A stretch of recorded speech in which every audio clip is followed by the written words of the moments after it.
E a gente te convida agora para uma aventura submarina em busca dos destroços de um avião militar americano que caiu no litoral do Rio Grande do Norte durante a Segunda Guerra Mundial. Faz tempo, hein? Mas 80 anos depois, os restos dessa aeronave foram encontrados por um mergulhador brasileiro que voltou junto com a nossa equipe até o local onde o avião foi localizado, no Oceano Atlântico. Olha, o lugar virou casa de uma fera, vocês estão sabendo ou não? Quem será que mora lá? São imagens inéditas que a gente mostra agora. Quase um século esquecido no fundo do mar. Os destroços da aeronave da Força Aérea Americana que caiu no litoral do Brasil. Domingo Espetacular mergulhou em alto mar para trazer imagens exclusivas do que sobrou do avião. Um valente bimotor militar usado em combates na Segunda Guerra Mundial e que virou refúgio de uma fera dos mares. Quem será que mora aqui dentro, hein? E a emoção do mergulhador brasileiro que encontrou Catalina nas profundezas do Oceano Atlântico.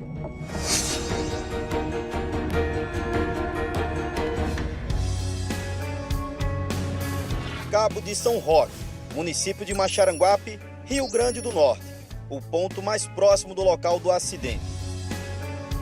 Um paraíso hoje, com céu de brigadeiro.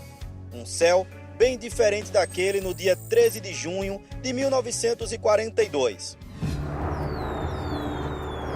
Já era mais de 6 horas da tarde para a noite. Começou a chover e quando chove, o avião vai baixando e aí ele bateu contra a água. Então o avião entrou voando na água.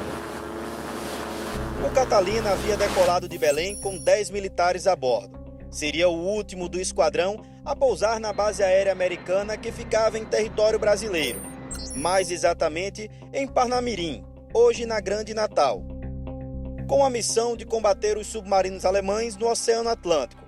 A posição geográfica era estratégica para os aliados.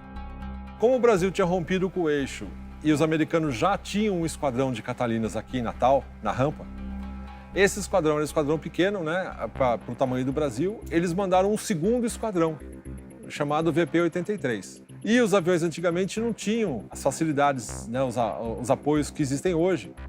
Então, provavelmente, ele estava seguindo pela bússola e pelos faróis. Uma arma de guerra com autonomia para mais de 4.000 quilômetros de deslocamento e capacidade para transportar quase 2 toneladas de bombas, torpedos e diversos outros tipos de armamentos. Mas um hidroavião com sérias limitações nos instrumentos de navegação. Nós tivemos acesso ao relatório da Força Aérea Americana sobre a tragédia. O documento confirma que havia uma forte tempestade no caminho do Catalina. E que a mais provável causa do acidente é que o avião estava voando em baixa altitude numa forte chuva e ventania. E o piloto perdeu temporariamente o horizonte, fazendo a aeronave deslizar e cair na água. O Catalina é um avião, a envergadura dele é muito grande. Se eu não me engano, são mais de 30 metros ou 30 metros, alguma coisa assim. Então, se você já estiver baixo e fazer uma curva muito acentuada, você se arrisca a bater com a ponta da asa no mar, entendeu? Ou num terreno qualquer, né? José Luiz Moreira é piloto reformado da FAB e uma especialista em voar nos modelos Catalina. Tem mais de 2.000 horas de voo em aviões desse tipo. Na opinião do piloto veterano, o tamanho exagerado da asa, que naquela época proporcionava estabilidade, pode também ter traído o piloto. Se ele tocasse a ponta da asa com muita violência no mar, ele imediatamente capotaria, vamos assim dizer, né? E cairia dentro do mar. Um choque a 240 km por hora. A aeronave teve perda total. Apenas 3 dos 10 militares a bordo sobreviveram. O Domingo Espetacular conseguiu localizar o Francisco, que mora numa praia próxima.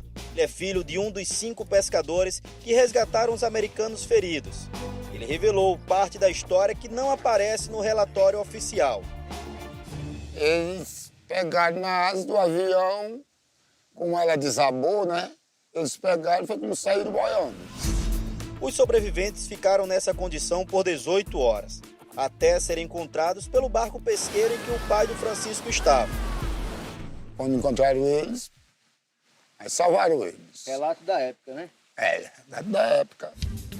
O local do acidente é rota dos pescadores da região.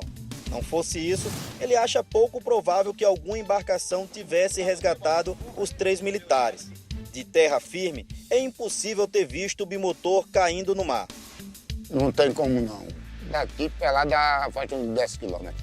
Meio com o impacto dele não dá, não. Não tinha condição não de ver ele.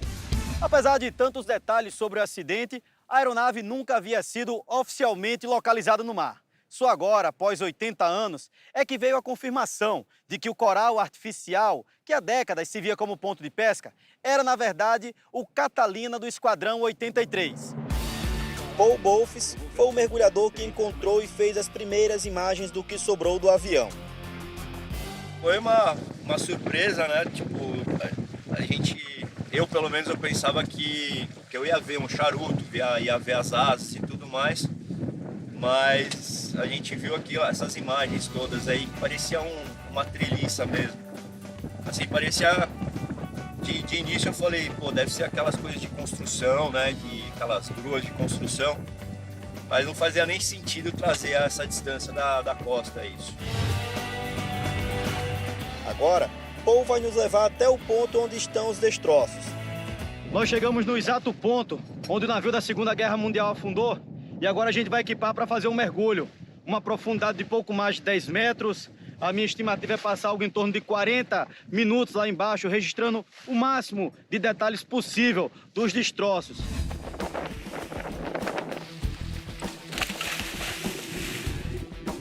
Lentamente, invadimos o fundo do mar. E não demora para o Catalina aparecer imponente entre peixes e corais.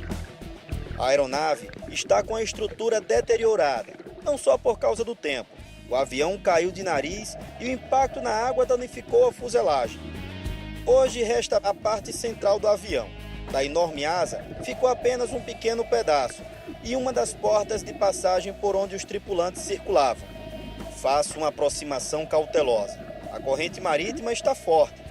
Somos recepcionados por um enorme cardume de peixes shira. São tantos que em alguns momentos do mergulho impedem até que eu veja o Catalina. Mas eles não são os únicos por aqui. A população de peixes enxadas também chama a atenção. A asa destruída se tornou morada para várias espécies. Daqui a pouco eu mostro a fera marinha que transformou os restos do Catalina em lar docilar.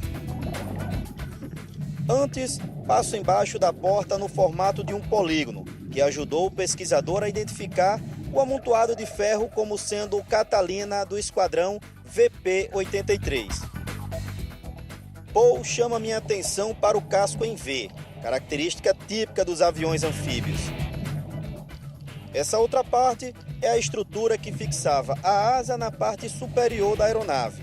Ela começa estreita e abre como um funil de cabeça para baixo. E no meio daquele monte de ferragem, né, uma das fotos que o mergulhador mandou para mim tinha justamente um pedaço que fazia esse formato. Esse Catalina é um avião que tem um desenho muito específico, né? Mesmo com a pouca visibilidade, consegui encontrar um pedaço de alumínio da fuselagem. É possível que tenha outros enterrados no fundo do mar. Foi difícil procurar com o mar tão agitado. O mais curioso de tudo foi que, do dia que foi achado para me mandar as fotos, era quase uma semana para se completar 80 anos. Que coincidência, né? Há 5 dias de completar 80 anos, o cara acha o avião. A gente está aqui para ver se a gente consegue também restabelecer essa história e dar o devido valor ao nosso patrimônio que ficou aqui em Natal da Segunda Guerra Mundial. Chegou a hora de saber quem é a fera que habita os destroços do Catalina. Olha aí, um tubarão lixa. Dizem que essa espécie é mais tranquila, mas melhor não arriscar, porque o tubarão lixa pode sim se tornar agressivo ao se sentir incomodado. O bicho observa tudo o que se passa por aqui e só à noite costuma sair para caçar. Felizmente, nos recebeu em paz. O tubarão, o mergulhador, o pescador, o piloto e o pesquisador. Unidos, agora são os guardiões do Catalina. É como um monumento, né? Ali não vai ser mexido, ninguém vai tirar, ninguém vai fazer nada. Do jeito que já estava, vai ficar.